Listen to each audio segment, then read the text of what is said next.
Good evening. This is the Dominance Academy. I'm your host, Mr. Justin. I've been away from YouTube for a little while. I was dealing with some hardware issues, but we're back. Everything's golden.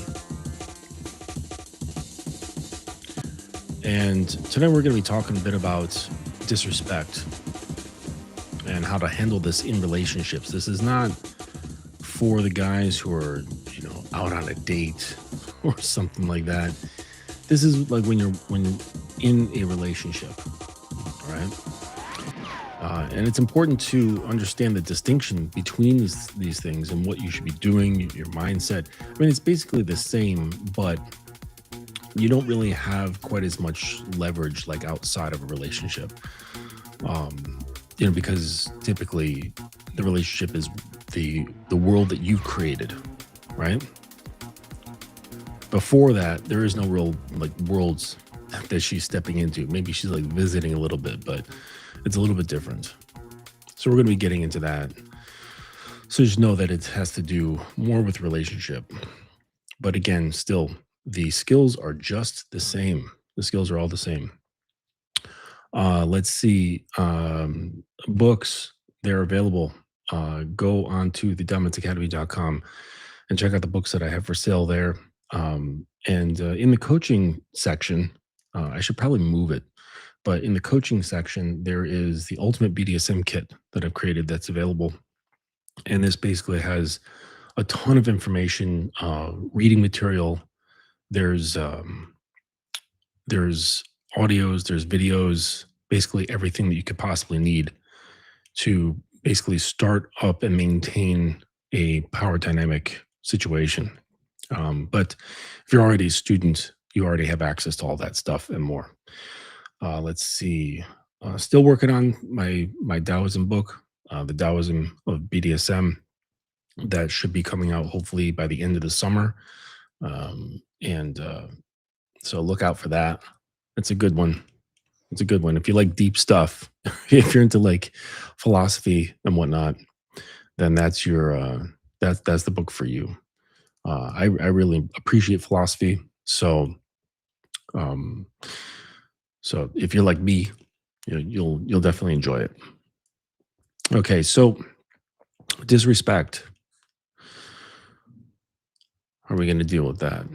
And what prompted this actually was a client of mine, and I thought about what he was dealing with in his relationship, and he's with this girl. She's quite a bit younger than him, and it's funny because you look at the manosphere and guys are like, oh man, you got to get yourself a young girl, so because they're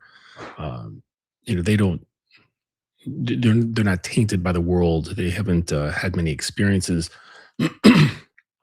Their body count is low or what have you.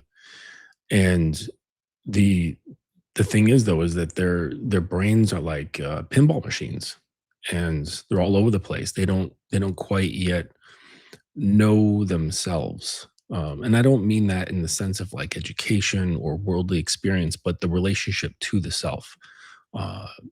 Self reflection, self introspection, having self awareness, that doesn't come about in a 20-year-old. And I think this girl is 22. Yeah, I think she's 22. And and she's like, you're. I feel like I don't have any say in this relationship. This is very controlling, and then she does stuff, and he perceives it as disrespect. And, sometimes it is, sometimes it's not. And that's the thing too, when you are not a calibrated leader, you're going to interpret things wrong. You're going to see what's on the surface. Okay. And you're going to react to what's on the surface. And that's typically what happens, right? Guys will be interacting with a girl and she'll behave a certain way. And of course, the behavior should be addressed. but they kind of stop there. They don't really go much deeper with it. They don't try to understand beyond that surface level, like what's really going on. And and so like I asked him about that, and I said, like what's up with like her upbringing? Like what was that like? And he told me about her primary caretaker and how she was. It was a female, and it explained everything. And so if you've got like a child who's raised under like an iron fist, you know what I'm saying? If you've got a child that's raised like with an iron fist and it's not good, they're not it's not a pleasant experience for them. They're going to react poorly when when they kind of experience something similar all over again, and it's going to trigger them, and they're going to hold on.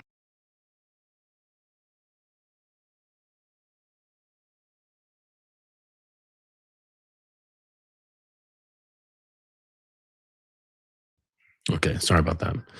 So it's going to be very triggering to them, and it bringing up like old feelings, old stuff that's kind of like in their system, and then it's going to come back out, and then their natural responses to that are going to come out, like the natural responses they had like back in childhood. And then the guy's going to be like, whoa, like why is she behaving like this? Why is she pushing back so much? Why is she so resistant? And it's really not him. It's the feelings that are kind of echoing from the past. And the thing is that like you don't just get through that with an iron fist. Like you certainly can get through it with an iron fist. But what I've talked about like in the past, where there's a big difference between submission and obedience. And certainly with an iron fist, you can get obedience, but it's not going to be submission. And the guy, if he's uneducated, he's going to misinterpret that. He's going to think, oh, wow, I've got such a submissive girl on my hands, when really she's just being obedient.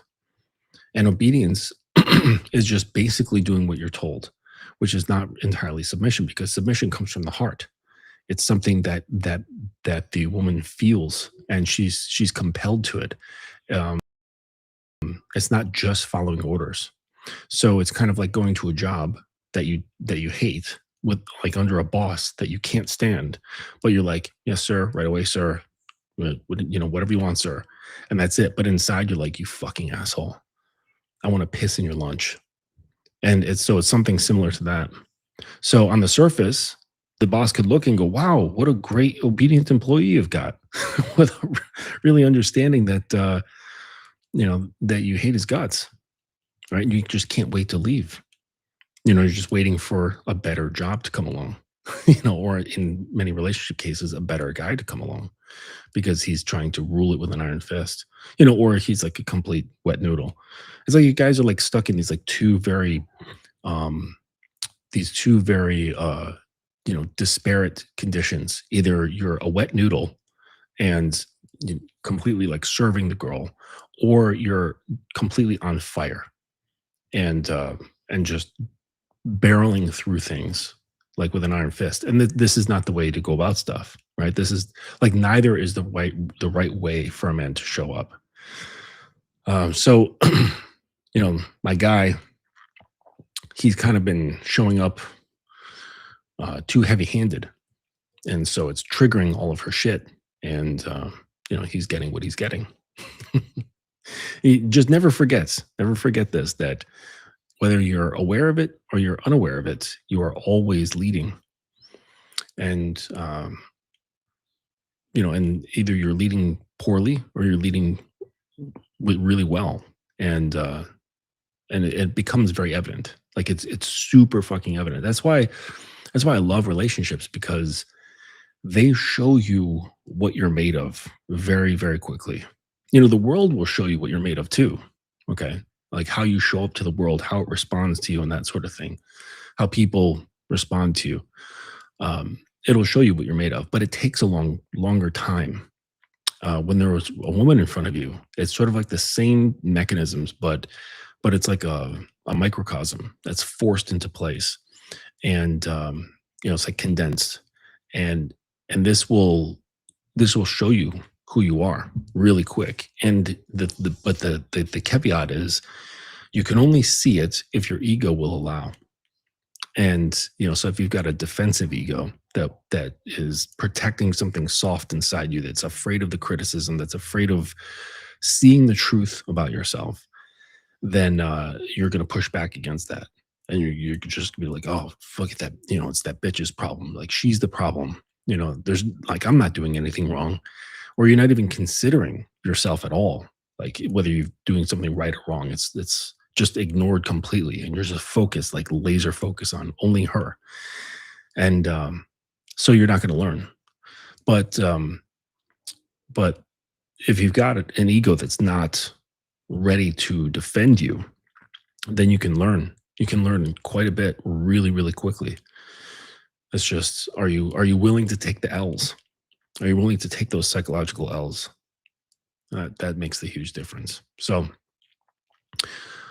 let's talk about the topic here about how to correct disrespect without losing your ground, right? Without losing your frame. So what I'm going to tell you sounds contradictory at first, and then by the end, it's going to make a lot of sense. So the man who reacts to disrespect, he loses the very thing he's trying to protect. So sit with that for a second, right? The one who reacts to disrespect, he loses the thing that he's after. And that's because most guys, they have it backwards. The moment she says something sharp or something dismissive, something that crosses a line, something maybe you've actually agreed upon, most men do one of two things, right? Either they collapse, they get small, they start explaining themselves, they start negotiating for respect that they should never have to negotiate for, or they explode. They match her energy, they raise their voice, they turn into the very chaos they're supposed to be the antidote to. So that's problematic, obviously. Both of these responses are a net loss. Not because she wins, okay? There's no scoreboard. Their loss is because the entire architecture of trust, the entire reason a woman feels safe enough to soften into her man, just collapsed in real time, right in front of her. He collapsed either with being really soft and accommodating and yielding, or he collapsed into his defensiveness, his anger, his rigidness, right? And we all know rigid things are brittle. So today I'm going to give you the internal shift that makes correction possible. And then I'm going to hand you real usable solutions, right? Real usable structures, including the most important one most guys never really build, right? How to put real consequences in place before the violation ever happens. So correction stops being a fight and starts being a system, simply just running as designed. And that's part of the problem. Okay. So before you start a job, right? And let's say it's not just like, I don't know, serving coffee or something like that. There's like a company handbook, there's emails, there's things that kind of go through the structure, the bylaws, the expectations, and all this stuff, as well as punishments, right? Like, they let you know what the rules are for that land, and they tell you what happens if you violate the rules of that land before you even started your first day. And that's so people are just informed. They come in fully informed, and now they're able to kind of behave according to the system that's there. With relationships, and largely because guys are led by their lust, they get in, well, their lust and their neediness, excuse me, they get into relationships, and then eventually, like, some sort of headbutting occurs, right? Some sort of clashing of energy, whether it's big or small. And then they're just dealing with it in the moment. And either they'll brush it under the rug and say it's no big deal, but they're grumbling inside, or they flip out, or they're passive aggressive, or they dismiss it. just a whole host of things. Like they're basically just putting out fires like right then and there. Versus having a excuse me, a full-on protocol for how to deal with these things. And she knows the protocol before you even get things going. All right. Now, this is not obviously done when you've just started seeing one another. Like that just sounds crazy. But like as you're kind of getting closer to something that would be like an established relationship, and I realize these things are kind of becoming more and more rare for you guys. But this is the sort of thing that you inform her of before these things happen, and that just allows her to be coming into the situation more clearly. And so at that point she can think to herself, okay, that sounds reasonable, or you know what, that sounds crazy, I don't want to get involved with someone like this. And now you can say, okay, cool, right? Because just like that job, you didn't know a whole lot going in, and you get there, you start reading the emails, all the preparatory stuff, like the introduction stuff, the company handbook, and you look at that and you're like, I really don't like what they have set up here. I really don't like their whole culture. And then you say, you know what, thank you, but I've changed my mind. I'm not going to take the job. And I've had to do that.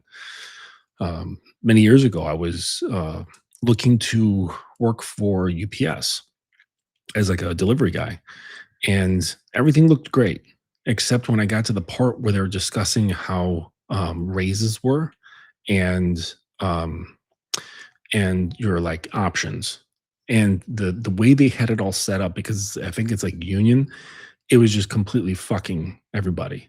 And you had to work on like every single holiday, no exceptions.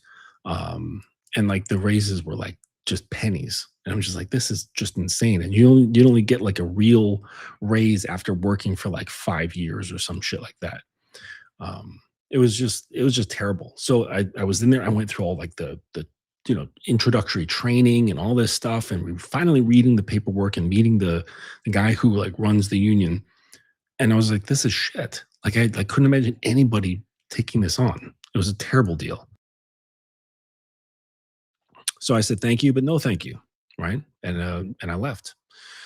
And, like, had I been in that job for however long, and then this was sprung on me, I would be like, "What the fuck? I didn't know this. Like, where is this coming from?" And it's the same sort of thing in relationships. Like, it's just springing things. Yeah. So let's get back to it. So let's start with what disrespect actually is, okay? Because a lot of guys, they misread what disrespect is before they even get to the response part.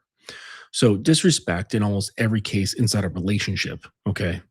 I don't mean when you're first meeting a girl, when you're dating, I mean like in the relationship. Almost every case is just a test of structural integrity. That's all it is. Outside of relationships, it's other things. Okay. Disrespect comes in many different forms, but in a relationship, usually it's just testing of structural integrity. So think of someone leaning on a railing. She's not leaning on it because she's trying to break it. She's leaning on it because some part of her, often unconscious, needs to know, will this hold me? So the famous guy John Gottman, the relationship analyst, okay, he was the dude who was able to like listen to a couple talking for like 15 minutes and then be able to predict their emotional future. And his accuracy was crazy. It was something like 97%. So John Gottman, he spent decades studying what makes relationships survive. And one of his most replicated findings is that it's not conflict that predicts the end, it's contempt. And specifically, contempt paired with the absence of repair. And repair doesn't mean appeasement. It means someone in the dynamic stays regulated enough to bring the system back online, back to the center. And that's your job. That's your job as the man. So this is why I spend so much time focusing on men, because someone's got to be the regulator. Like someone's got to be the dial on the thermostat. Okay. And then the other person is going to be the temperature that fluctuates. Someone has to have their shit together. And just from my experience of working with both men and women, unless the woman is a type A, the guy has an easier time with this of getting his head straight. Okay. And and so this is your job. Like you are the one who has to become regulated, grounded, and so on. You have to be first. Then that gives her something to reflect off of, something to follow. All right. We'll get into that. So it's your job. All right. And not to never be tested, because that just happens. Your job is to be the nervous system in the room that doesn't escalate, and the structure that doesn't bend just because she's leaning on it. There's a concept in attachment theory that I mentioned a number of times called co-regulation. So for those of you that don't know what it is, here's the definition again. So it's two nervous systems consistently, silently negotiating and syncing up, borrowing stability from whichever one has more available in the moment. And so you see this in work environments, you see this in all kinds of environments where there's two or more people together in like the same vicinity. And whoever's the most grounded, they kind of set the tone. And so it's important that and then if you've ever been in a situation where there's no one, it's just fucking chaos. And like you'll see this with like groups of girls. There's always like the alpha, right? The alpha of the group. And they're not the fucking craziest. They're not the ones that are most batshit crazy and volatile and so on. Okay. They're more grounded, like as like an alpha, you would expect an alpha to be. Okay. Not that there's actually any real alphas or betas or sigmas or anything like that within humans. Um, and actually, the guy who like studied the whole alpha thing within wolves, he came out like recently and said that it was a mistake, that it actually doesn't exist. So the whole concept of alphas that are borrowed by the manosphere from wolves actually doesn't exist, even in wolves. So it's just a complete made up concept. But, the manosphere loves that shit. They love the whole alpha beta thing, and they use it to explain everything. And so they're just going to adhere to it, even though it doesn't even exist. Like it's a real concept, doesn't exist. So yeah, because the guy who came up with it said it's utter bullshit. Well, not bullshit, but just he made a mistake. So that's co-regulation. Okay. It's measurable. It's in heart rate variability, in cortisol levels, in literal psychological synchrony. If you've ever felt yourself calm down just by standing around a certain someone, you felt this directly, not metaphorically. All right. So when she crosses a line, what she's unconsciously asking is, who's regulating this system right now? You or me by default? If you snap back, you just answered her. It's you. You're driving. I just react to whatever you're doing, whatever you give me. And that's the loss of frame. And this is a lot of guys. They're in a reactive position because a lot of dudes, they can't handle tension. They don't know how to handle tension. And so they just kind of like they reflect, they bend, they contort themselves, they move, they bob, they weave in order to kind of keep the tension at bay. Like they don't want to engage with the tension. So, and this is where the whole happy wife, happy life comes from, right? It comes from an aversion to tension and being able to sit in it. And every one of my guys, I train them to become comfortable with tension, because what you're doing is you're basically like reattuning your nervous system. And this is incredibly important for a man to do. This is why like police go through training. This is why military goes through certain trainings too, and firefighters, and anyone who's like an emergency response type person, they go through drills to get their nervous system accustomed to as close as possible as they can to the real thing, so that when the real shit hits the fan, their nervous system isn't completely surprised, and that they're able to go, oh, you know what? I remember this. This feels familiar. Maybe not exact 1-to-1 ratio, but it feels familiar. I know what to do. I can rely on my training and just go, instead of freaking the fuck out and cowering them in the corner. Okay. So now, before anyone hears this, right? What I just described, before anyone hears this as like stay calm and just absorb what she's doing or saying, no, right? The man who never holds a line isn't peaceful. He's just frightened of what he happens if he does. And that's the dude who can't handle tension. He can't handle that. So he's not peaceful, he's just avoidant. And there's a lot of guys who get that wrong, and they just think like, "Oh, I'm just being like zen about it." Right? It's like, "No, you're not. You're just fucking scared." You're not peaceful. You're a coward, okay? And to be not a non-coward doesn't mean you just throw yourself into combat, right? That's not what it is. It just means to not be a coward just means you're not ruled by fear. But it doesn't mean you turn into a fucking warlord either. Okay. I mean, a warlord can be ruled by fear or not ruled by fear. Okay. That's just a totally different thing. So that's not frame. That's just a hiding place dressed up as patience. And here's where most teaching on the subject actually fails, guys. It stops at stay calm and have a conversation. Like that's what you hear in like pop psychology. Just stay calm and have a conversation, as if conversation is sufficient for every scale of violation. It's not. So it isn't, right? A sharp word at dinner and a real material breach of trust is not the same category of event, right? So if like rolls her eyes at dinner from you saying something, that's not the same as a breach of trust. Like these are two vastly different things that you can't just like sit down and talk about, right? They're dealt with differently. And treating them identically is its own kind of dishonesty.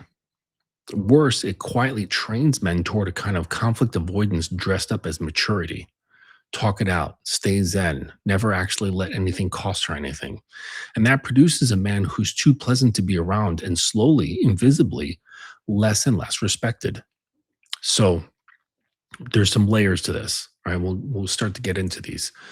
So layer one is the in the moment correction for the small stuff. All right. And this is your everyday tool. This is your bread and butter. The sharp comments, the eye roll, the contemptuous tone. The structure is simple: notice, name, hold the space, and then move on. You notice it without your face doing 14 different things. Okay. You name it once, briefly, without charge. That tone is not going to work for me. Or even just silence and having a very leveled look with her. Just having like a brief but noticeable amount of silence is enough to make a point. You hold the discomfort instead of rescuing her from it by over explaining and or defending yourself or getting into any sort of nonsense like that. And then you move on, genuinely, as not a performance of moving on, but just actually moving on. Okay. So say she makes a cutting joke at your expense in front of your friends. You don't laugh along and you don't get defensive. All right. And you don't be passive aggressive. You don't get moody. You don't like clam up. Right. So she's like, what's wrong with you? Like none of that stuff. You simply don't react. Hold eye contact for a beat longer than what's comfortable. So it makes a point, right? Because we don't really stare at people like in the eyes. You hold that stare for just a beat longer than you normally would, and it sends a message. Okay, and then you redirect the conversation.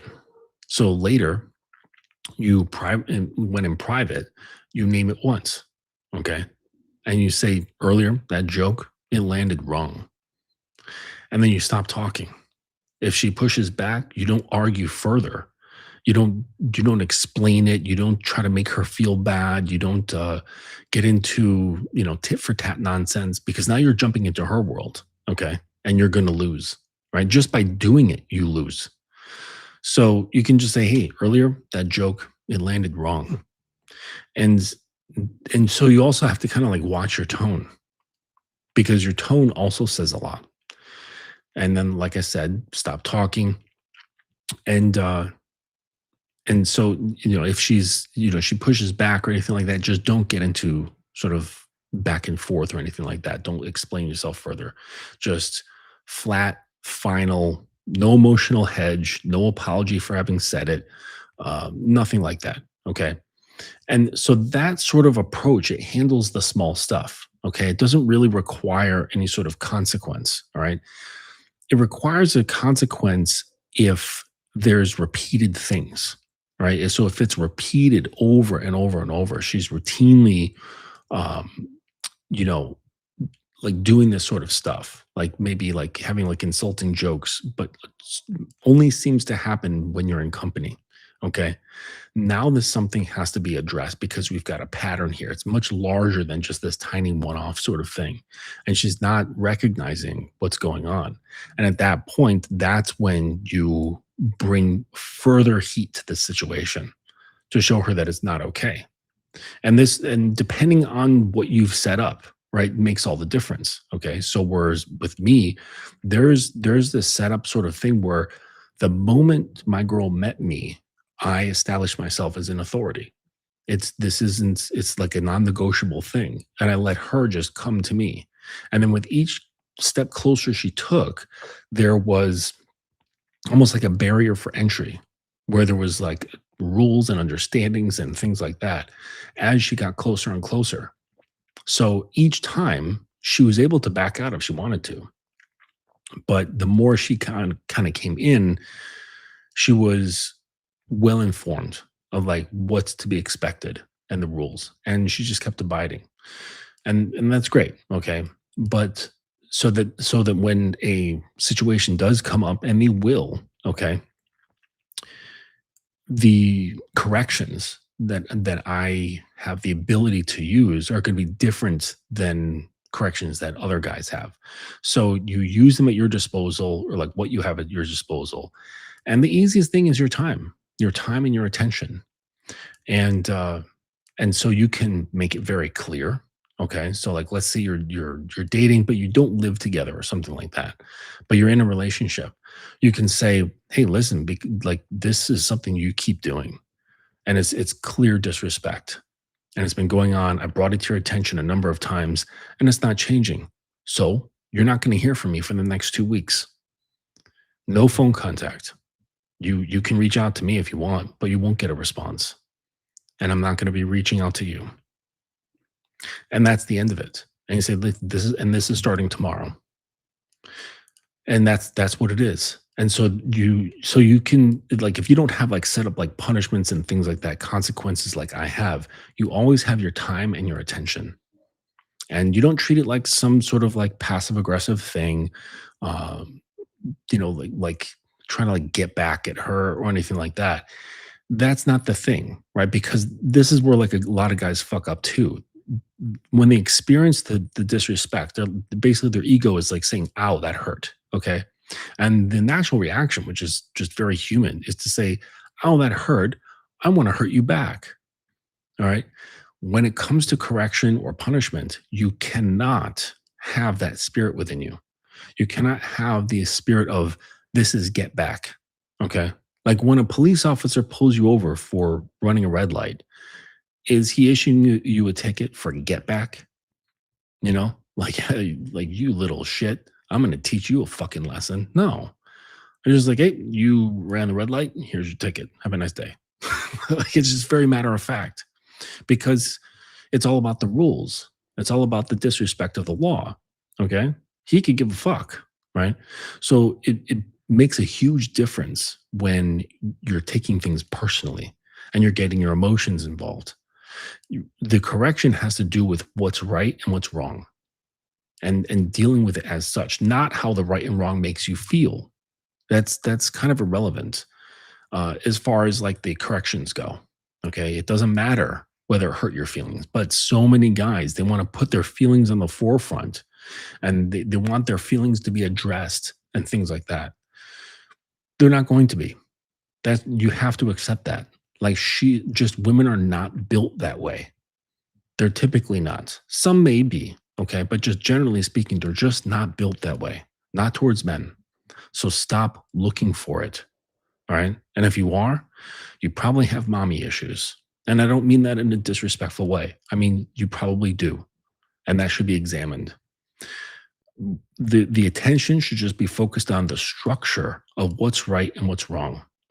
So whether you're doling out a spanking or you're cutting off your time and attention, it doesn't matter what the thing is. Okay. It matters whether you're bringing your emotions into it or not. That makes all the difference in the world. And it makes it more impactful because that also teaches her, I'm not doing this because I'm upset at you. I'm doing this because what you did was just wrong according to the structure. I'm not giving you a ticket because you pissed me off. I'm giving you a ticket because you broke the law. It's as simple as that. And so by remaining that indifferent calm, like for real, not some performed version, this is what really makes it impactful because you're not getting into this with your emotions. And it sends a much stronger message. When you do react, that sends her a message too. It says, oh, so when I misbehave, I can get under his skin. Right. But when you don't, there's no lip or anything. There's no edge. There's no seam for you to kind of wiggle under and wedge under and get under anything. There's no room. There's no edge for you to kind of wiggle under. And that make just smooth surface. And that's the most effective thing to do, right? The most effective way to be. It takes practice, right? Like you're not going to be able to just get there tomorrow. And if you have to perform, fine. Like just perform. Like force yourself to stay calm and just do what is needed. Because that's better than having an emotional reaction and showing her that you're visibly upset by her little jokes at the table because you getting upset is just going to drive down the respect even more because it's like, oh, I triggered you. Right. And you go, whoa, what are you triggered? Right. Like that sort of thing it makes you look even smaller. So if you have to fake it, great. But the ideal position is to be in a state where you don't at all. So that handles the smaller stuff. Okay. Layer two is the pre-built agreement where real consequences live. So here's the piece that a lot of people don't teach. And it's the one that actually changes behavior long term rather than just managing a single moment. If a consequence gets invented after a violation, in the heat of it, or just after, it will always look arbitrary to her, even when it's fair, because she has no way to distinguish this is justice from he's angry and making something up to hurt me. It invites endless negotiation, and it puts you in the position of judge and executioner exactly when you're the least regulated to hold the role well. The fix is to build the cost into the agreement before anything goes wrong when things are calm, ideally with her input on what's fair. So when the line gets crossed, you're not improvising morality right on the spot. Okay, you're just running a program that you both already wrote. So this is absolutely something you can discuss beforehand, right? You don't have to, but you can. And some people would be like, "Oh, well, like why would you want her input?" Okay, and the reason being is that you want to know where her actual pain points are. Okay, and you get through this like with discussion and things like that. Like let's say, I don't know, just it has to do with the past. So if she had like say a certain something where um the just from having discussions, a certain situation from her childhood or whatever, and it really created like an impact, you can keep this in mind and have a consequence relate to that feeling, relate to that kind of situation. Now, it depends because if it was like severely traumatic, then you're absolutely not going to want to go there. Okay. So like let's say she had like a crazy mom that would like lock her in the closet for 2 hours if she got like a B minus on her fucking science paper. Like having that kind of like abandonment, like or anything that relates to abandonment is going to drive her not in the right direction. It's going to start driving into those old feelings of like fear and abandonment and pain and anger and all that stuff. And that's not what you want her to feel. You want her to feel the consequence, feel the weight of what she's done. And so if it triggers too strong of an emotion, like something that's very old, it's going to bypass that sense of accountability, right? And it's going to get to, because those old feelings are much, much stronger, and they're going to override that part of the mind. So having conversations and just understanding her past, and so this sort of thing like takes time, um, and for you to kind of sort out on your own, or you can take the path of having discussion. Okay. And hopefully she's not going to be like, well, what happens if you screw up? Right. And it's a very fair question. And this is something that you should think about on your own. Like, what happens if you do screw up? Is there a consequence for you? And how is it dealt with? Who does the punishing? Okay. What are the consequences? What if you say you're going to do something and you don't do it? What are the consequences? Because if there's nothing where you can show that you are taking accountability, no acknowledgement, then she's going to lose trust. Right? Every good leader isn't like completely what is it, like impervious to making mistakes. There isn't a single leader in the world that hasn't fucked up. All right. I mean, there's great military leaders that fucked up and got a lot of people killed by accident. Right. It happens. Okay.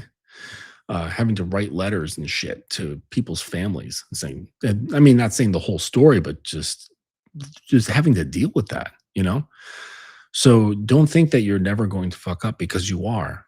But you have to think about this. See, a lot of this stuff, like correction and being a leader and being grounded, it requires having foresight.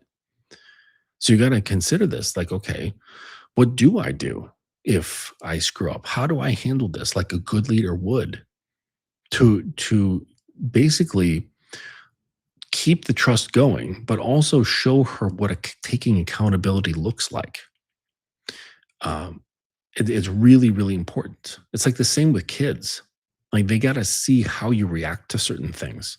They got to see how you react when you screw up, or like when you're having a bad day, right? So if you're having a bad day and you're driving and like kids in the back seat or whatever, and you're cussing up a storm and flipping the fuck out and expressing road rage, like, what are you teaching that child? You're teaching them that how you're behaving is acceptable.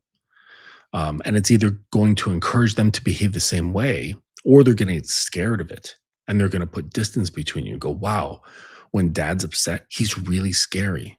And I don't want to be close to him. Anger frightens me. Right. And so these are just a lot of things that you have to be mindful of. Right. Being a man, your autopilot switch vanishes. Like, when you step foot on this path, there is no autopilot. It does not exist. Your hands are on the controls all the time. And so you can't, like, it's a great thing for sure. Okay. And it can be an enjoyable process if you allow it. But you're on pretty much all the time. You have to practice awareness. You have to become aware of how you think, why you're thinking certain things, your behavior, your words, your actions, like all of this stuff. It's incredibly important. You cannot just kind of, oh, I'm just going to be me, right? Because largely the you that you're being is something that has been concocted over years of conditioning. How much of that you that you are, when you're saying, oh, I'm just being me, I'll, do whatever. How much of that is stuff that you've chosen, that you've consciously decided to bring into your life as a habit, as a belief, as a perspective, right? And so on. Probably not much. Probably most of what you consider of being just me is layers of conditioning from other sources that you probably didn't even, have any sort of conscious awareness of, or consent to. It just happened. So when you're leading, like, this all goes back to what I was saying about like being the one who's regulated, right? So the better you are at this stuff, actually, the less that you're going to screw up. It doesn't nullify it, but it just lessens it. And so just understand, like, you're gonna screw up, right? You're not gonna be perfect, but you really have to think about how you're gonna handle that, because she is gonna be looking to you, right? Especially someone who's new, who's um, not used to being under a leader, right? Let's say her dad was not like this at all. And so it's going to be very foreign to her to see a good leader. And a good leader has self-awareness. A good leader has accountability. He has the ability to say, "You know what? That was the wrong fucking choice. I fucked up. I handled that really, really bad. And this is how I'm going to atone for it." And it's not atoning to her really, unless it caused her some kind of harm. But the atonement goes towards the structure. The atonement goes towards God, if that's part of your program. The atonement goes towards your program, right? Or your CPRs, like whatever you hold is like above you. And you say, okay, well, how am I going to fix that? Is this a habit of mine? Right? Have I habitually fucked up in this like very similar way? Okay, sounds like I need training. How am I going to train myself to not do this over and over again? Because if you do, like, or if you don't, her trust is going to start waning. It's going to start going down.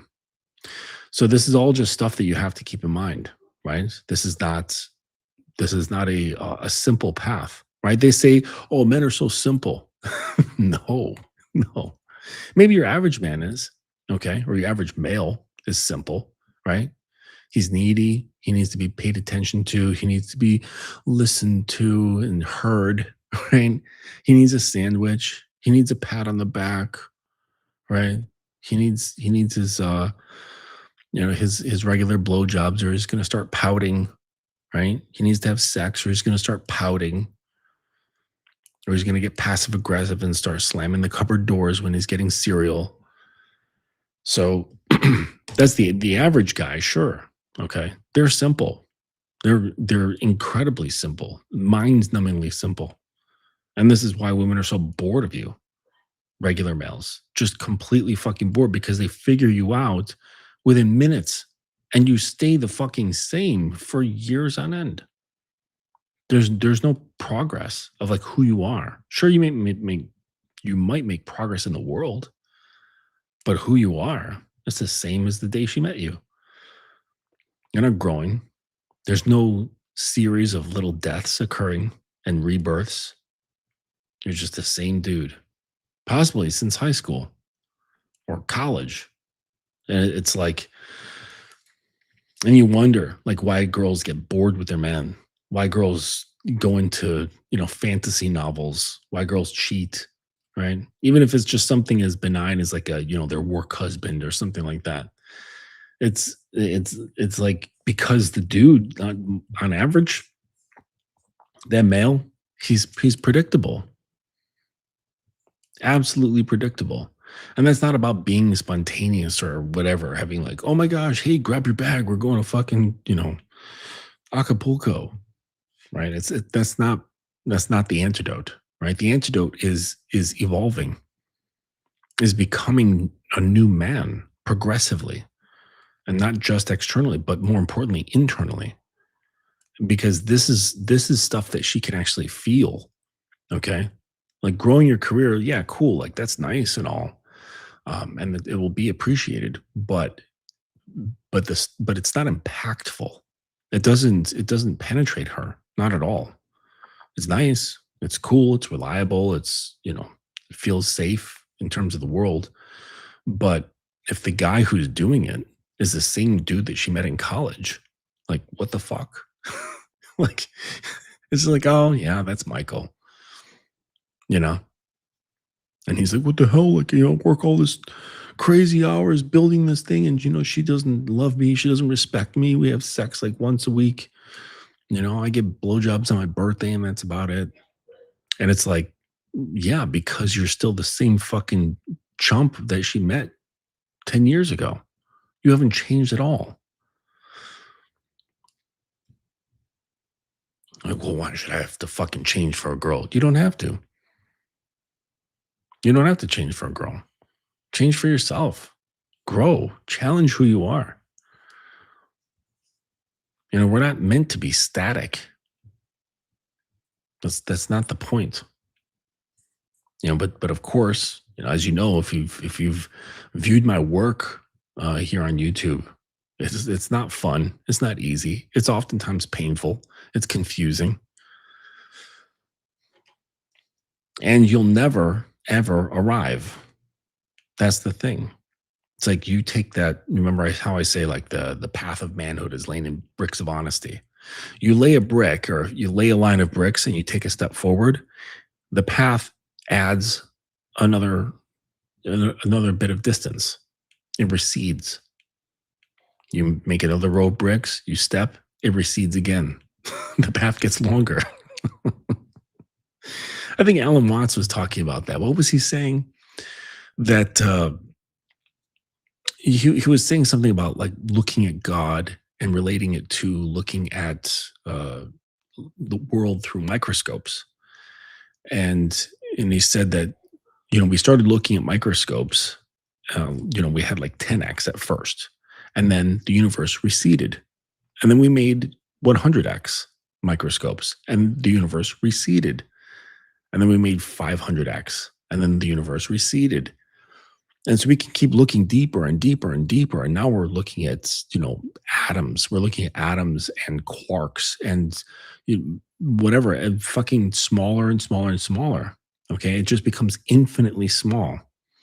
Um, and so, in the same way, it's like you search for God and you take one step forward towards him and he takes one step back, which is actually a sign of a very good fighter. Someone who is a really good fighter is a fighter who can maintain proper distancing the entire time. That's the sign of a very good fighter, at least when it comes to like kicking and punching. Um, but I digress. Okay. So we were talking about the building agreements in discussing things.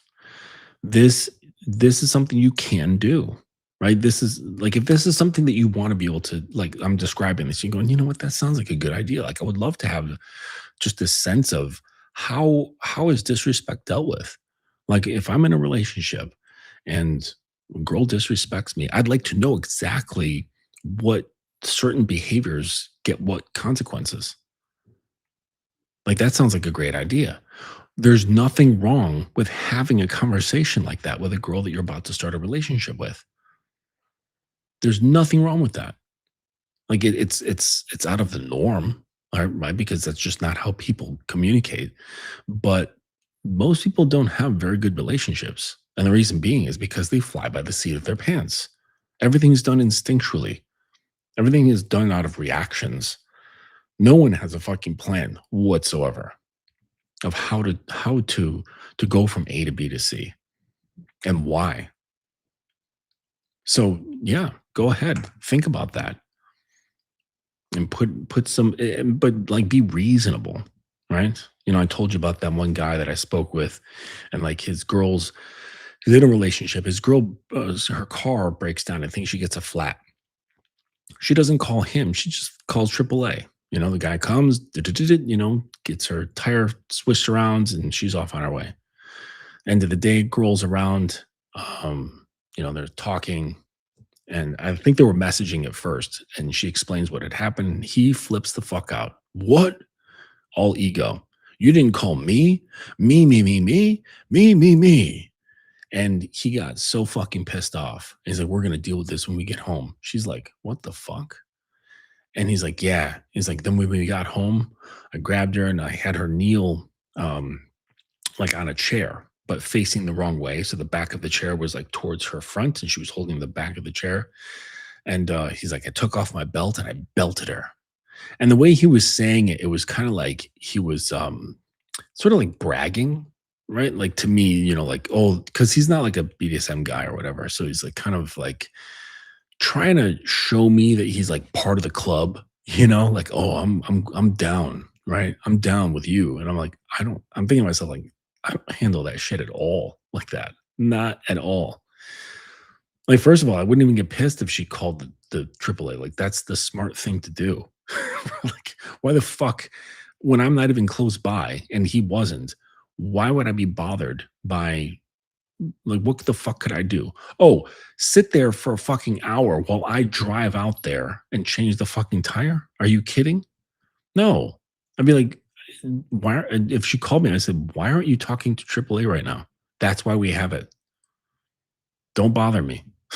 Like, don't bother me with this nonsense when we created a solution for this exact problem months beforehand. Why are you wasting my time with this nonsense? Then that's the thing that I would be correcting. Like, not the tire shit, but like, why are you wasting my time with nonsense when we had a plan that we constructed together months ago? Like, that would be the thing to address. And it certainly wouldn't be a belting.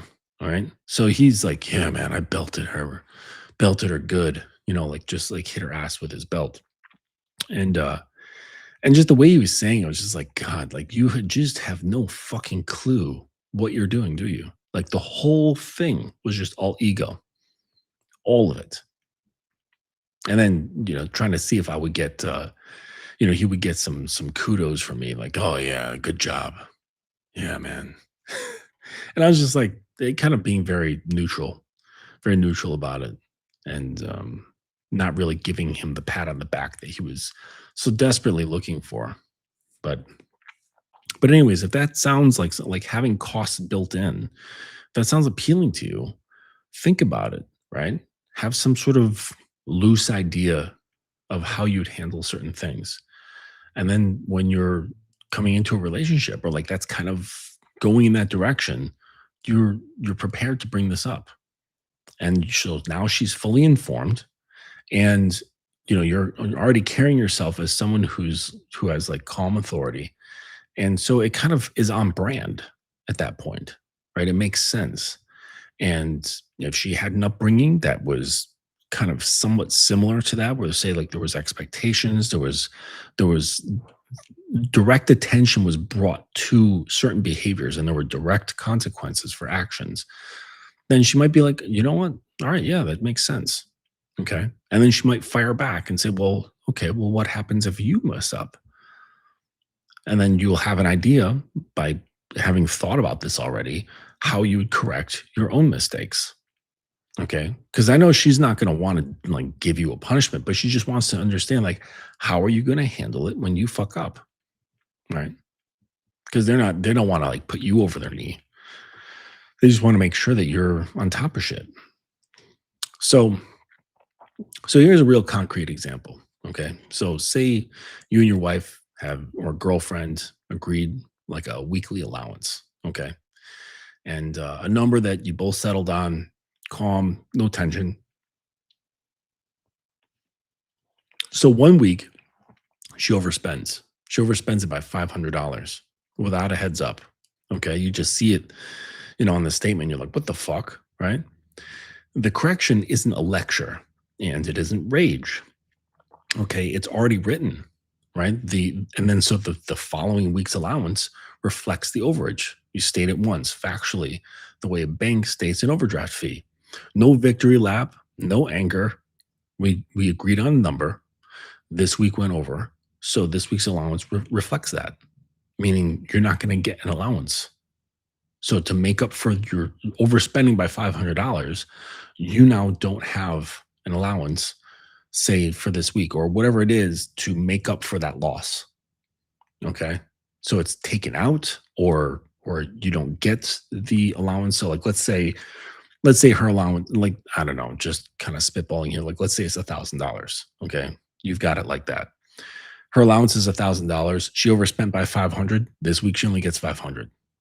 You see, like that's kind of like how you would deal with that. If the allowance was 500, right, and she overspent by 500, now she has to wait until that's paid back, right, by just not getting it. So there's no argument, there's nothing, because this has already been understood.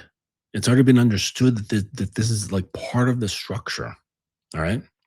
And there's no negotiation, right? There's no there's no back and forth. And because the negotiation already happened before the situation occurred, weeks ago or months ago, right? At the table when nobody was upset. And so notice what that does. You're no longer the guy who got mad and took something away. You're simply pointing to a structure you both already built. Nobody resents a speed limit sign for the ticket, right? It just is what it is.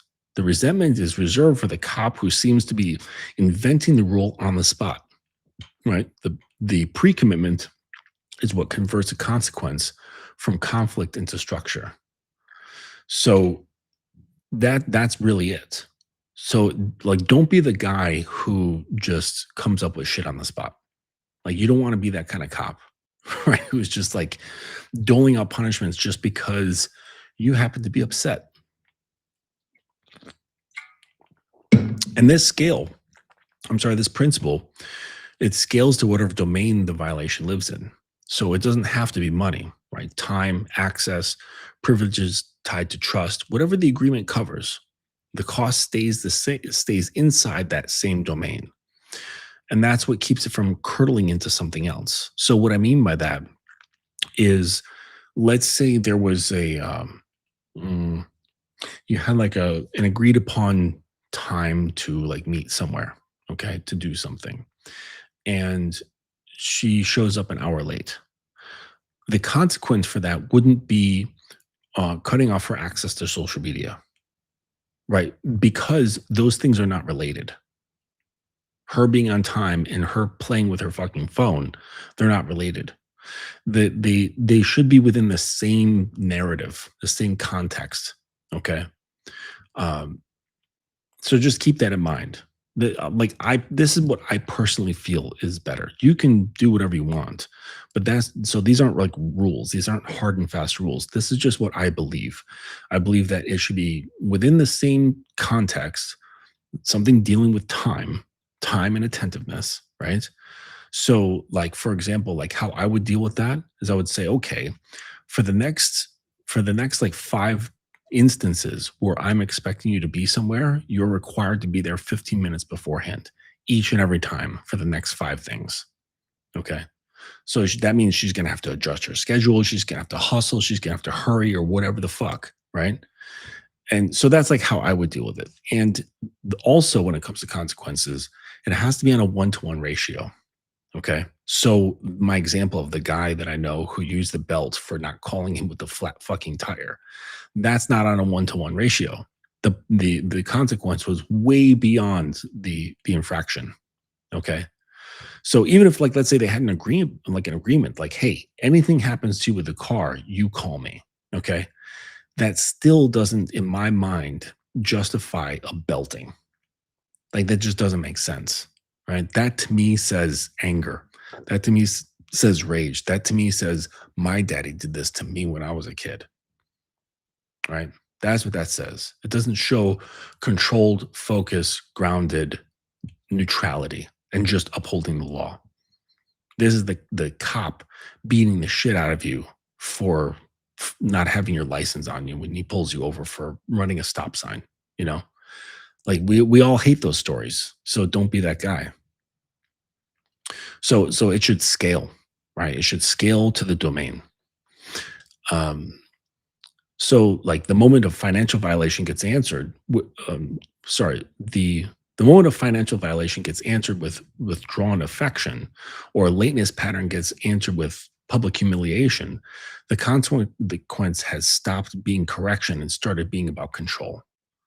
So, like I said, like if there's a financial violation and then you say, all right, I'm not going to talk to you for 2 weeks, like that doesn't make any sense. Right? There's a lateness pattern, and then you choose to publicly humiliate her, right? And that, let's say that's even like an agreed upon consequence, right? It just doesn't match up. It doesn't make any sense. And that means that shows that you're reaching for control, right? It's not about correction at that point. So the test is simple. Does the cost match the category of the breach, or does it reach into some unrelated part of her body, her social life, her sense of being loved, purely to maximize the sting, right? Which means you're trying to get some get back.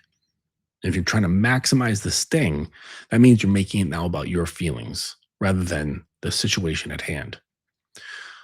So one restores the agreement, the other just punishes her for being human. and it breeds resentments that outlast whatever it was supposed to fix. It's worth naming why so many few men do this, right? Building a consequence in advance requires sitting with the uncomfortable possibility that you'll need it, that the relationship isn't automatically going to run smoothly just because you love each other or you're both attracted to each other. Most guys would rather hope the issue never comes up than have the slightly awkward conversation that prevents it. That avoidance feels like keeping the peace. It's actually just deferring the cost of the relationship onto your future self at a moment when you'll be angrier and far less equipped to handle it well. Doesn't that make sense? So here's layer three, right? The repeated pattern when there was no prior agreement. Sometimes the violation is real and repeating, some sort of habit, but you never built a structure for it in advance. She's chronically late without a text. She keeps making a joke you've already said that bothers you. The mistake here is waiting for the incident five and then exploding.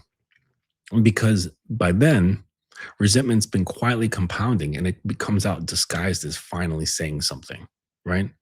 And this is like so many guys. Like they take it, they take it, they take it until they can't take it. And now they put their foot down. Like that's not how a law works. That's not how leadership works. All right. So you're like waiting for the fifth time for it to come up, incident number 5, and now you're gonna fucking say something. It's like that's not the way. All right. Instead, you build the agreement retroactively, but you build it the same way: calm, protective, right? Your timing, not mid conflict, right? You got to work on like your self awareness. That's what kind of brings things about. So you're not being um, reactive to these things, and you use the proper timing to bring this up. All right, obviously, like not in mid conflict. After things have simmered down, and then you can speak. Okay, like I've noticed a pattern: the lateness without a text. I'm naming it now so it doesn't quietly build into something bigger. Going forward, here's what happens if it continues. And so now you name it, you identify it, make her recognize this is something that happens often and it's stopping now. If it continues to happen, this is what's going to happen. This is the consequence for that. All right. And then you actually name a real proportionate cost for the behavior, something that costs you nothing to enforce because it's simply you valuing your own time. You stop holding plans open for her. You make other plans by default. Your availability becomes visibly more conditional, not announced as a threat, just true. And now both of you know it's true. And this is so important. And like I mentioned before, so important that you don't put your emotions into any of this. You're relaxed, calm, slightly distant, but not dismissive. Okay, not cold, right? You're still your warm self, just calibrated. So one distinction matters here. Severity should scale with pattern, not with your mood that day. The first instance of almost anything deserves a conversation, not a consequence. People deserve room to simply not know something bothers you yet. It's the second and third instance after she already knows that the structure starts to matter. A man who skips straight to the consequences on incident 1 isn't holding a boundary. He's just looking for a reason to punish. A man just like my colleague, right? He was looking for a reason to punish. And then he called me up looking for a pat on the back. So a man who never gets there by incident 5 isn't patient. He's just absent. The skill is knowing which incident you're actually on. So here's the thread running through every layer of this. None of it required volume. None of it required cruelty.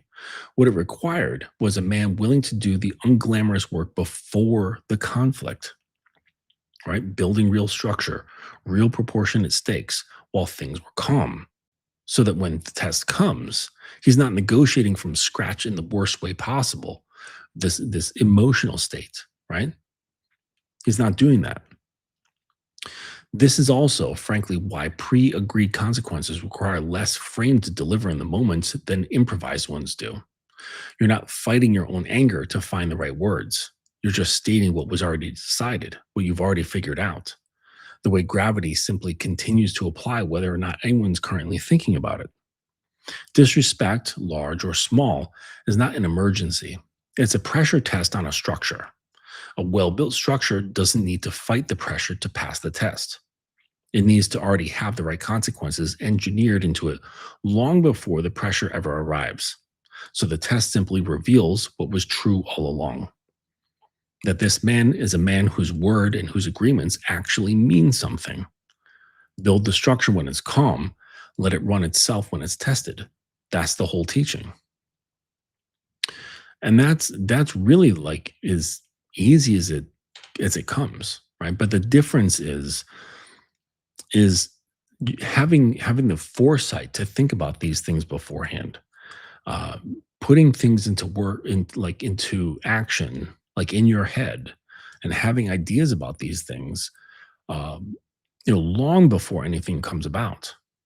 This is really what's important, because like the more you the more you consider these sort of things, the more clearly your own program becomes to you, right? And this is like a massive problem with guys. Like they're often telling themselves that they have a program. And I've surmised that the vast majority of guys simply do not. They don't. They have little clue what's going on. One second.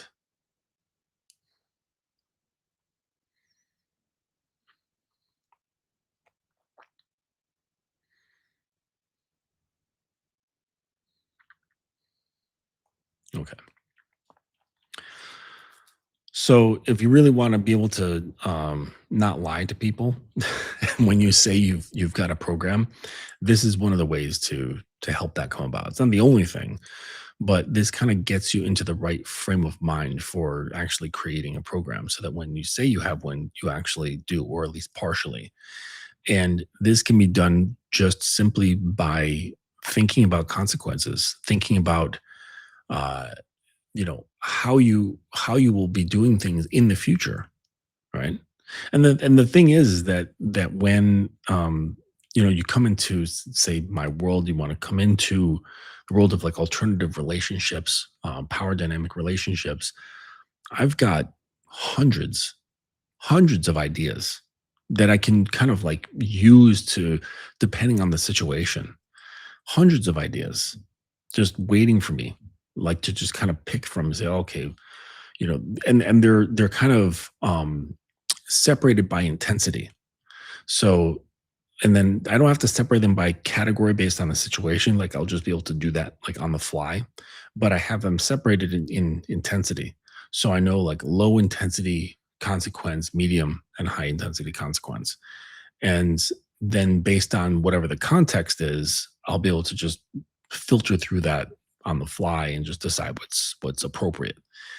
And but that's kind of what this becomes, in the in the in the BDSM world. But the thing is that it crosses this weird barrier because it gets modified a little bit, because at times I enjoy the punishment, and then it can get even more complicated when the other person enjoys the punishment. And then you have to actually think of things that truly create impact.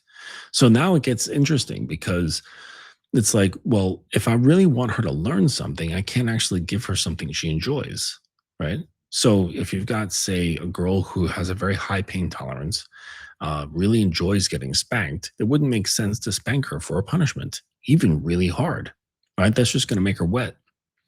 And that's not what you're trying to do. Okay. You're trying to make a point. You're trying to uh, get something through to her. So it actually might not be something flamboyant, or it might be. But the whole point of a consequence is to sort something out that actually has impact, that has emotional impact. And this requires knowing her, like knowing the things that she avoids, knowing the feelings that she avoids. And you don't necessarily want to tap into anger, like her anger, right? You want to tap into like feelings of like repulsion. Okay, like I mentioned before, like I was with this one sub who really disliked writing, and I don't know why. Maybe just from school, like her schooling was was in Eastern Europe, and so maybe they just did like a lot of writing because they didn't have computers or whatever. I don't know, but she just hated writing, made her hands ache and things like that. So that's the perfect punishment for many things. Okay, so she was getting a little lippy or whatever. She had a little attitude. Then it would be just like that scene in the opening credits of The Simpsons, where Bart is writing on the wall like, "I will not," so on, so on, so on. Right. So very simple. All right, but it was impactful because she hated writing so much, and just feeling that ache in her hand was that's where the emotional like stake is the emotional stake being driven in, okay, is that the hand aching while she's writing this like 50 times 100 times whatever. And then because she was a clever little shit, she she decided to make it easier on herself, and she wrote like I 50 times, and then will 50 times, and then not 50 times. And I looked at it, I was like, why did the lines look so weird? Right. And then it dawned on me that this is what she did. And she's like, Daddy, you never told me how I was supposed to write it. She said, You just said write the lines 50 times. I was like, Yeah, you got me that time, you clever little shit. I'll keep that in mind. Right. So if they get away with something, make sure they only get away with it once. And that's it. Okay. Just once. So, oh, hey, Peggy. Good to see you. Yep. You're amazing too. What's this?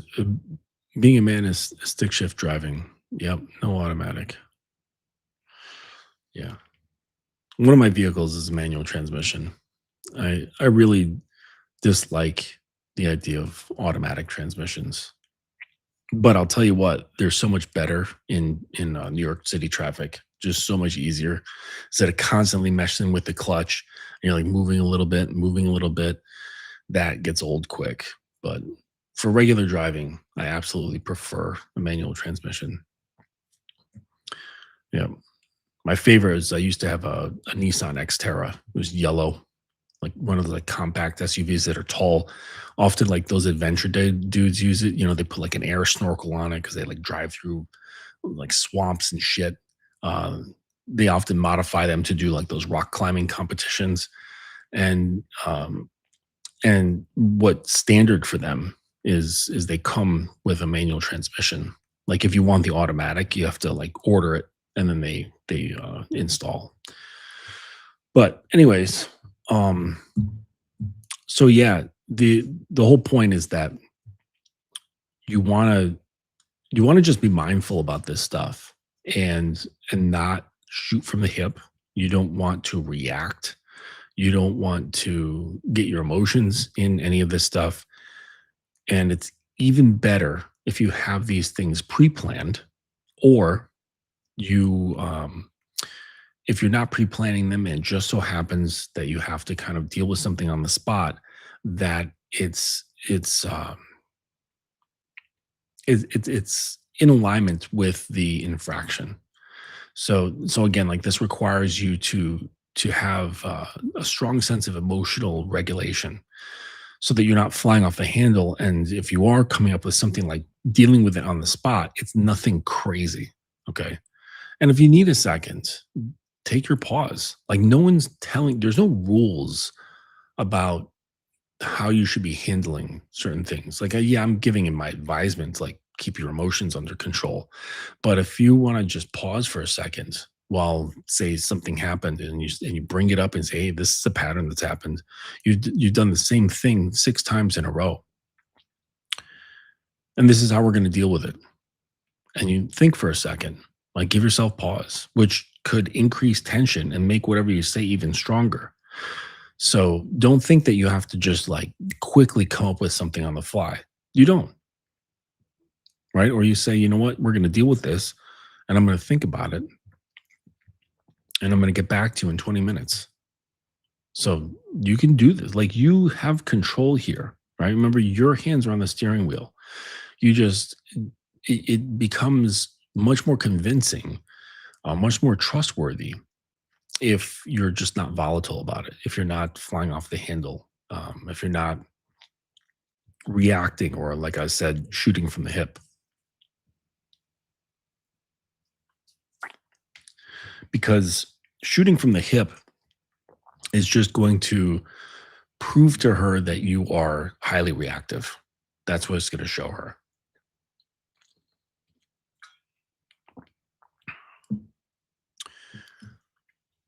And once she can see that, either the respect goes down, or that little goblin wakes up inside her and says, "Oh, it seems he's revealed to me that I have a bit of control over him." And once she realizes that, you're done. Like, you're so done. At least until you can correct it, until you stop reacting. And I told you about a client of mine who was like that. Um, he's married, and this was like early on in our training, probably about a year ago. Um, he's been with me for quite a while, and so, any of you guys who are looking to be students, uh, it's not a fast track. It's actually a slower track. We actually drop a gear when you sign up to work with me. We slow things down, because there's no fast track to manhood. There's no fast track to developing yourself. The internet wants you to think that there's some sort of like magic program, that there's some sort of thing that you can do.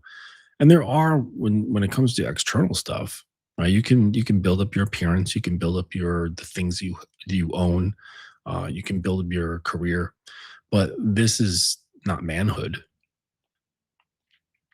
This is not uh, reinforcing or restructuring your sense of self. That's just reinforcing and restructuring things outside of you. And this is where like the performative masculinity of the internet exists. And then they sell. They're like, "Oh, you want to be like me? Buy my program." And then dudes are like, "Wait, it's not fucking working." It's like, yeah, because you weren't a millionaire to begin with, right? Um, there's, you don't have the genetics to pull off being a fucking Adonis. Like, that's the truth of the matter, right? Um, but there's no fast track, right? So this guy, he was with me well, he's still with me, but over a year. And he's now in such a good place mentally, right? Like, I mean, his relationship is not that great, but he's in a great place. And he tried so many different ways to allow her to join him on his path, right? And she just refuses. She'll like do one step on and then one step off, one step on, one step off, and he's just like, at this point, he's like, "Baby, this train is leaving the station, whether you're on it or not." And she just can't make up her mind. And part of it, to be fair, has a lot to do with her childhood, because she grew up um, with a number of siblings that were much older and very, very accomplished. So they got a lot of attention. And so what happened was, like, she was just largely neglected from time, attention, and love in her upbringing. And she wasn't like abused or anything, but she was neglected.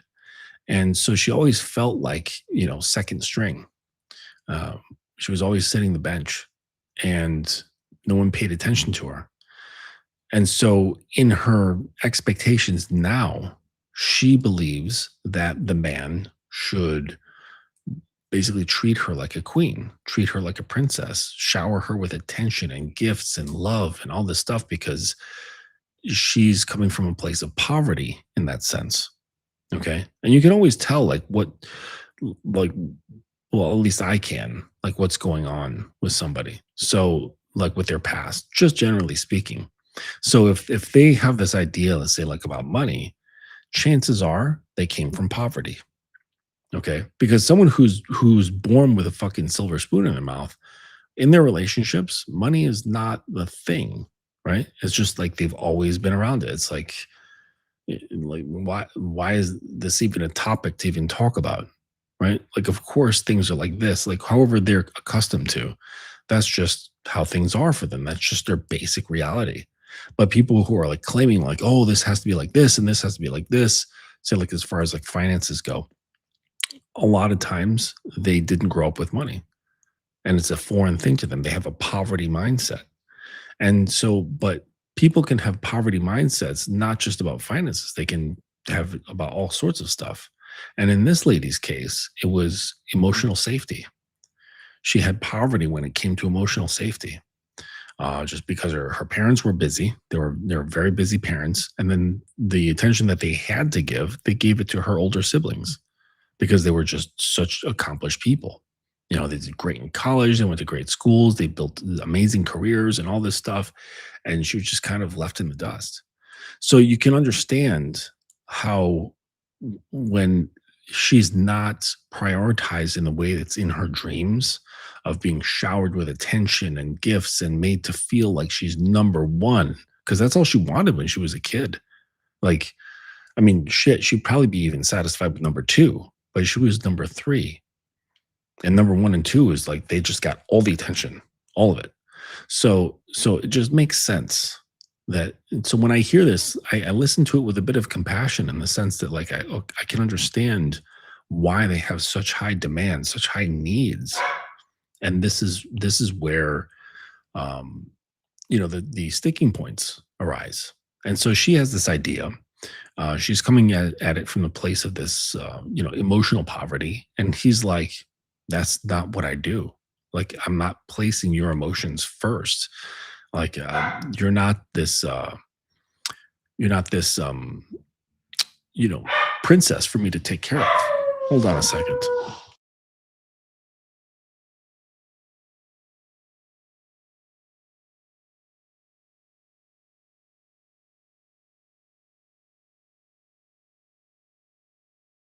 Huh. I don't know why, like, the dog is barking like crazy. But anyways, so he's just like, yeah, I'm not operating that way. Like, I'm looking for a soldier, right? And so he has this very, clear plan for his family and the trajectory and all this stuff. And he knows exactly what he needs from his woman. And she has no desire to serve. She wants to be served. She wants to be treated as the queen, but not the head. Right? Like, so she wants to, like, make decisions, but not do any of the things. She wants to delegate.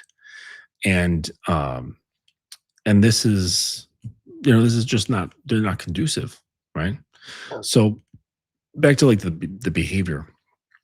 When they had first gotten together, they did a lot of bantering, a lot of making fun of each other. You know what they call that? The dozens, that sort of thing. And their their relationship was like there was a lot of camaraderie in that sense. And so the problem with that is that, yes, it can be fun. It's a great, like, exchange of energy. It's playful, but it also equalizes. And it says, hey, you and me, we're on the same level. And I said, listen, you have to stop that stuff immediately. Like, you want to come into my world. You want to come into the world where you're saying, like, okay, I'm the leader of this thing, like, without even having to declare this. Because if you have to declare that you're the head, you're not the head. Because it's like, who you're trying to convince, like, her. You're trying to convince yourself. Like, if you're trying to do any convincing, you're not it. That's why you're latching onto the label. But just in general, just to kind of describe, it's like you want to kind of have that position, and you're willing to take on that responsibility. Great. You have to stop playing around with her, right? Because the king doesn't leave his throne room and like go down the stairs and like takes off his robe and like puts on like regular shoes and starts playing with the kids in the street, right? That sounds like a very like noble thing. It's got a nice little, warm, feel good story to it. Like, oh, that's really sweet. But there's people around seeing that go, what is he doing playing on the streets like a kid? Like that's sweet and all, but he's got responsibilities to take care of. He has to be of a certain mindset. And then it's like, how is that going to encourage respect? Right? Because now they see him acting like a commoner. So I said, listen, you have to stop this. You have to stop playing with her in these ways. Uh, Stop joking around, and you're going to just have to pull the plug. So the next time this comes up, don't play along. Don't give her the same energy back.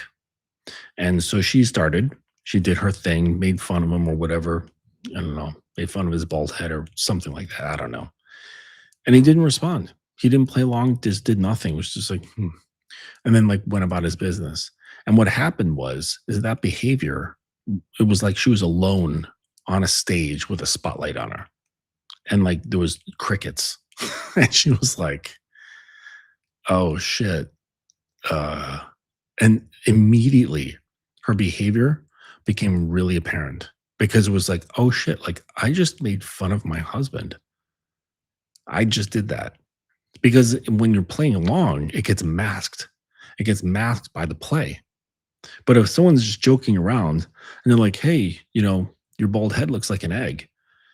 If I play along and, agree and amplify it, or you know, I shoot something back or whatever, it all just kind of blends together. It's like, oh, we're having fun here. But if someone says, hey, your bald head looks like an egg, I'm like, and you don't play along at all. And then you just like go and do something else. They're just left alone in that energy. And all that's said was just I mean, it's not a major insult, but it was just an insult. And it's just left hanging there. And then she just basically tucked her tail between her legs and walked off the stage. And she stops doing that completely. They didn't have a discussion about it, nothing, because it was that impactful. So that's what I was talking about in terms of consequences. It doesn't have to be something over the top. It's just something that just touches that's the right spot with the right amount of force, and it's impactful. And she was like, "Oh shit!" Her behavior became very apparent to herself, and she was embarrassed, and she just fucking stopped.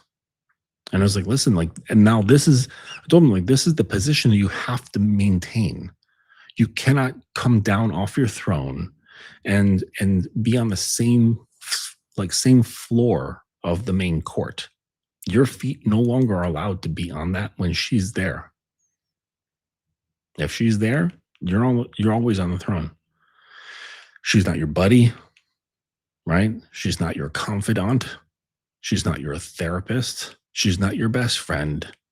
None of that stuff. None of those things that like so much of like the like romantic couples culture has been ingrained into relationships by like pop psychology. It doesn't work because all of those things are in effect a means to dissolve polarity. That's all that does. It dissolves polarity. And then when you have dissolved polarity, everything flies the fuck out of whack. Like imagine like what would happen to like our Earth if the gravitational fields were less polarizing. They were not as strong as they are, or they switched, or they became the same field. Everything would get fucked up. Like literally the universe holds itself together because of opposing forces, because of polarity. And it's just but here's the thing. It's always in balance. The polarity is always in perfect harmony. Like there's just the right amount of electromagnetic field around the earth to maintain stuff. If it was any stronger or weaker, it would fuck everything up. It's in perfect harmony.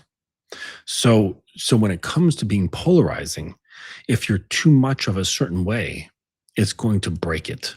If you're too little of a certain way, it's going to break it. So a certain way, like I could say, assertive or authoritative or um, you know, holding fast, uh, holding your ground, standing on your square. If you do that with too much ferocity, you're going to destroy things. If you do it with too little, everything's just going to fall apart. So it's being able to feel what is the right amount. What's the right amount of firmness so that doesn't shatter or just melt. Okay. And it just takes practice, it takes awareness. And the best way to do this is to not be in your feelings about shit. Because that just it makes everything just so much more complicated unnecessarily. Like it doesn't benefit you in practically any situation to involve your emotions. Like unless you're creating something, you're writing music, you're working on a painting, you're constructing a poem, like something like that. Like sure, that makes sense to get your emotions tied in. But other than that stuff, I don't see any other situation where it's beneficial to if it's not creation, like artistic creation, where does getting your emotions involved help? I don't see it. Okay. And if you've got strong emotions, that's fine. Okay. We're all different. If you have strong emotions, then you need to practice regulation. You need to practice not allowing them to pull you. Okay. Because I'm sure if you're the type that does have strong emotions, you've gotten into trouble because of them. And so you should be able to reflect and say, okay, I understand that when I do allow myself to get pulled into my emotions, I lose control, I get into trouble, I fuck things up, I make things worse, uh, I break things either like physically or non physically, and that's not good. So I have to figure out a way to not do that. And maybe even look back and say, okay, well, why am I? Right? You can't just accept this is just how I am. Remember how I said that before? There is no just how you are because how you are is unexamined and largely an amalgamation of a conglomerate of compounding conditionings. That's who you are. It's not stuff that you decided that you figured out on your own and you said, okay, this is how I'm going to be. Everything up to that point is just stuff that's been decided for you that you've like unconsciously just adhered to and agreed with or disagreed with, which led to other sort of conditionings, because like every time you close a door, another door opens. So, if you are the type that is like volatile, you've got a hair trigger for whatever, like a hair trigger towards sadness is the same as a hair trigger toward anger. Like so if it's a hair trigger, then that's worth examining and saying to yourself, okay, why is this the case? Where did my nervous system learn that this is normal for me? When did I learn this? And you can't just brush it off and say, well, I've always been like this. There is no always. It was developed. Right? You think back, like, did I have any caretakers when I was growing up who also was like this? That also had a hair trigger for anger or sadness or worry or whatever, right? But it's big, right? It's not just like a little bit of worry. It's like worry. Okay, where did I learn this stuff from? And so it's worth examining if you're the type that has big, strong emotions. Okay, and just understand your relationship is not the place to let them out. It's a bad strategy.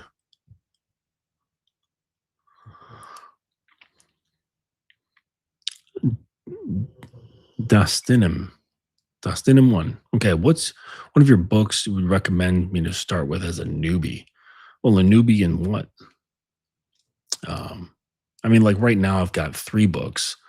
I've got How to Be a Dominant Lover, and then there's the Codex, and then there's the Annals. But the Annals is for submissives. The Codex is for dominance. So you can start with the Codex of a Sovereign Order, and that is just a compilation words of wisdom for the male philosophical slash spiritual mind. But if you're looking for like development and you're new to yourself, I would say, um, let's see, I would say like No More Mr. Nice Guy. That's what I always recommend to my students, by Dr. Robert Glover. There's also Iron John, which is an old classic. It's really, really good. So I would suggest reading Iron John. A lot of guys learn quite a bit from that book. Um, but Yeah, that's what I'd say. It's good to start with. The codex, it's just a reference. It's like kind of how people have those calendars. You kind of rip off the thing, and on each one for the day there's like some Bible verse. It's just a quote from a Bible verse, and you'll read it and you'll go, oh, all right, cool. And it kind of like gets you into that frame of thinking for the day, or gives you something to reflect on your way to work. Like that's kind of how the codex operates. It's not like um, a book of instructions or detailed theory or anything like that. It's aphorisms, aphorisms that kind of get you thinking and feeling, and perceiving things from like a different angle. Yeah, Mr. Guns.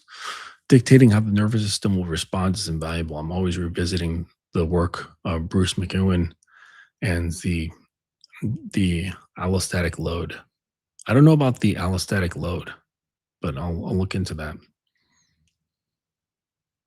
But yeah, there's so much. It's funny, like because I remember like when I was in the temple, my teacher was telling me that when you learn about yourself, you basically learn about everyone. And I didn't really understand that at first, but as I've gotten older, it makes a whole lot more sense. And so when it comes to stuff like the nervous system, the more you learn about your own and what sets it off, how to regulate it, like you get a sense for the mechanisms of your own nervous system. You realize that basically every like normal human has the same setup. Now, what sets it off is different, but the mechanics are all the same, provided they're just like a regular healthy human being. They're not suffering from like schizophrenia or something like that. Um, but the nervous system is the same. So once you understand like how to engage your nervous system, and how to regulate it, direct it, use it, then you can also do so with other people. You can see them more clearly. You can understand them more clearly.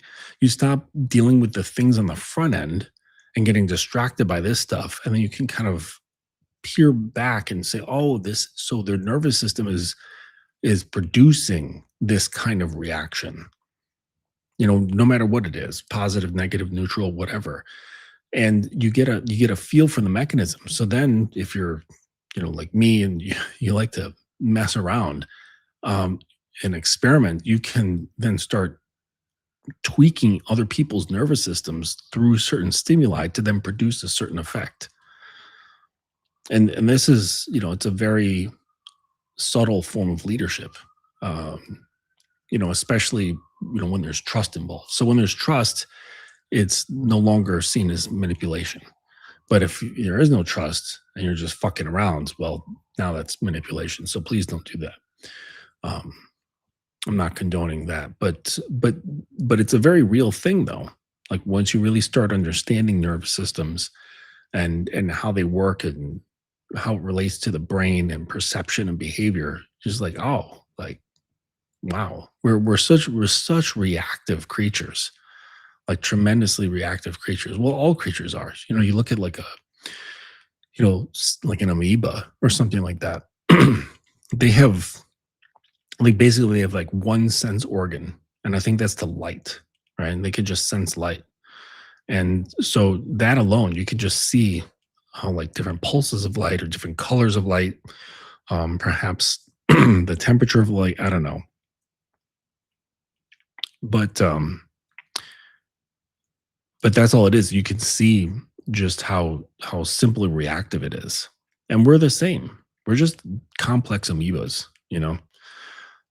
And so I would look into that, right? I would, if you're interested in this sort of thing, I would look into it and learn about it for yourself first, because like I mentioned before, that co-regulation, like the co-regulation, that is nervous system stuff.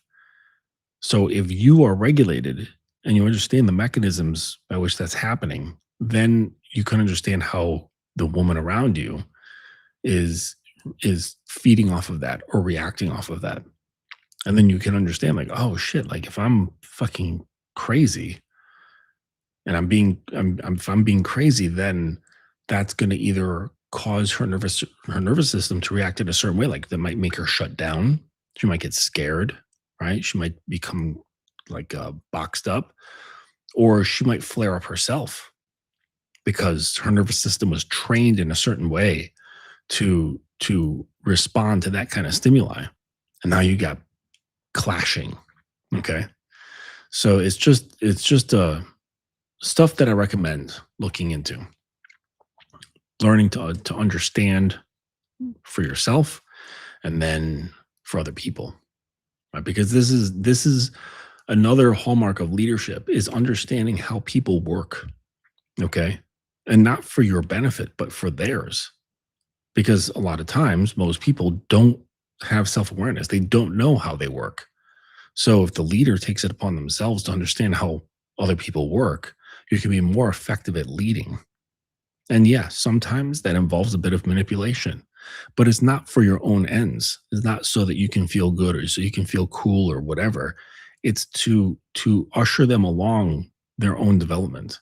It's to usher them along to transforming or dropping off of a habit they need to drop off of, or come to an understanding of what they refuse to see or just can't see. Like this is this is important, right? This is an important aspect of leading.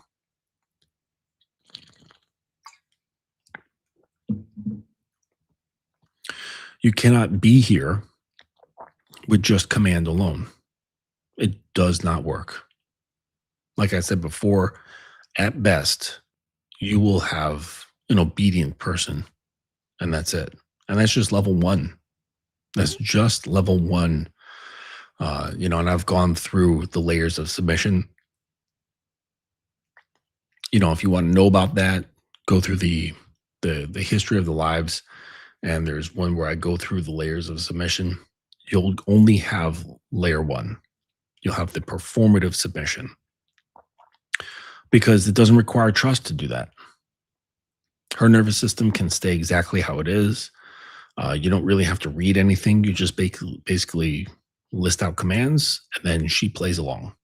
And then, and then guys who are stupid, well, not necessarily stupid, but just ignorant, they will think, oh, wow, we look at how amazingly submissive my girl is, right? Or how submissive this girl is. Because she might not be yours. It might just be your turn. Ha ha ha. Fucking red pill. But you know what I'm saying. And then you get all into your emotions and thinking that you're special because she just so happens to be obedient and playing along. But it's not real. It's not real submission. It's not surrendering to you, which is a whole huge fucking state. It's a whole state. Like there's people who say, I believe in Christ, I read the Bible. And there's people who have surrendered their will to Christ. And that's a whole other fucking type of person. Like they're not, those memes you see like, oh, you do this and I do this. We're not the same. Like they're not the same. Like they're a different kind of human who takes that shit that seriously and says, I'm dropping me away to make room for Jesus. Like that's a whole other level. And that's what I mean, like about the submission, surrender uh, versus obedience. Oh, sorry. Do not confuse them. Uh, if you tell yourself you're going to do push-ups, then that doesn't happen. You're training your nervous system to not respond or act when you tell yourself to do something. Yeah, it's that simple. Like that's a really simple example. Yep. But that's what I mean. Like all the nervous system stuff, it's like right here for us to examine. And it's really easy. Like once you start to really understand how these things work, you're like, oh damn, like it's around us all the time. We're operating from it all the time, but we just do it on autopilot. Right now, this doesn't mean to be a crazy person. Okay. So I got a client who's like that. He's a little bit crazy. And he it's like he overthinks these things. And so there is the concept in exercise known as overtraining. And you can absolutely overtrain this stuff. And you end up just being stagnant. You won't work forward. You won't move forward by working harder. Okay. It's working more aware. It's working from a heightened state of awareness rather than harder or even smarter. Okay. It's working with awareness. And that changes everything because the more aware you are, that dictates to you how much force to exert. And then you'll know the difference between training right and overtraining, correction versus overcorrection. Okay. Or undercorrection. It becomes something that you can feel the more you become aware of it. So understand that a good portion of manhood and leadership has to do with being able to feel things. There's a soft art to it. You know, they say soft skills, right? There's a soft skills aspect to this, and and it's not something to be ignored, right? I know we present as strong people, right? Us men, we fortify ourselves in numerous different ways, but that's not all the world is, right? Like you can't like if I give you some water and I say I need you to move this water from on the floor from here to there, you're going to require a certain technique with like a certain kind of tool to move that water from one end of the room to the other, like as it's like splashed on the floor. You know, like without a mop or a wet vac, right? You can't bring a fucking hammer to it and just like start swinging at the fucking water. Like, sure, like, I don't know, maybe you can figure something out, but you could easily do the same thing with like a playing card and just use a playing card just very gently, and just scrape, and then just gently move the water from one end to the other. So it's really important to learn the soft skills as it relates to yourself, and and then also that again, once you understand it, you can apply it to other people. And this is what allows it's a funny thing because when someone says, "Oh, I really like that person really made me feel seen," or I feel really heard, that comes from you having this soft. And the thing is that when women feel more seen or feel more heard, whether they actually were or not is relevant. Okay. It's whether they feel seen or felt heard. So whether that actually happens is irrelevant. That's what actually helps the opening, right? The opening, the vulnerability, and things like that. Um, because it doesn't really matter, okay, whether they actually were heard. Okay. It's more important about how the woman feels. Do they feel a certain states? And I mean, unless it's like an actual important set of information that needs to be shared, okay, something logistical, tactical, with important information, important data. But I'm just talking about like them describing internal states, how they feel about this or their ideas about that or whatever. This is how these things work, and the like how they're made to feel seen and heard. And this is what allows them to open. This is what allows them to get softer, more yielding. Now, it's not the only thing, but this is part of the soft skills that allow them to do that. Also, but not just soft skills. It's also the stuff that we talked about tonight about having boundaries, addressing things properly with firmness, but not ferocity. Okay, it's having that strong balance of polarity within yourself of hard and soft. Okay, so it's like while you're cultivating the yin yang in your relationship, you have to cultivate the yin yang within yourself at the same time. So it's complete bullshit when someone says, "I'm a man, there's no femininity in me." Surely in the by the cultural definition of femininity, no. Okay. But um if we're talking about yin and yang, or yin and yang, sorry, um, yin being the female side of things, the passive, receptive, the feminine principle, right? It's darkness. It represents the shaded side of the hill, the dark side of the moon, coldness, water, um, and even stillness. Right? When I talk about stillness, that's a yin characteristic, right? And so it helps, like maybe if it helps you to just omit the word feminine from that list of stuff of what the yin represents, and then that will help you maybe internalize it better. But you cannot ignore this. Like you cannot ignore that side of things. Okay, the samurai, they were not just taught combat. They were not just taught how to kill and like follow orders and like regulations and all this stuff. They also were highly adept in the arts. They could sing, they could dance, they could write poetry, they could cook, they could make clothing. Because they had to be because they were at that time in the culture were seen as like the epitome of men, right? Which is not just one side of the thing, right? It's someone who's well rounded. Again, like from the culture, balance was the top thing, was having balance. And balance has to do with integration and not saying, oh man, like, writing poetry, that's for girls. Men don't do that.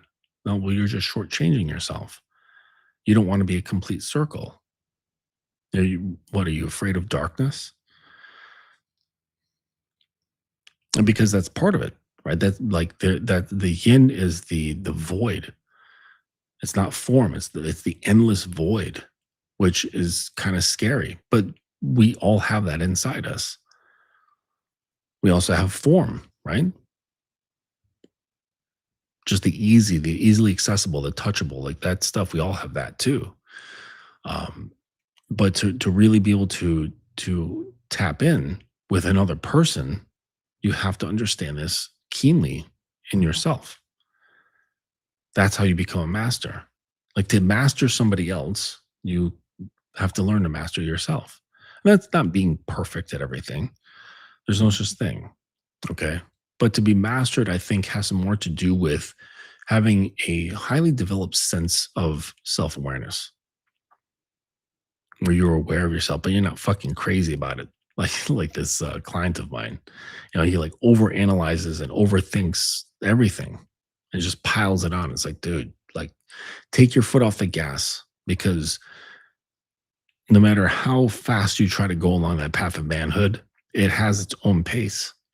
So you're just going to be spinning your tires and you're only going to be able to drive as fast as those bricks are laid down.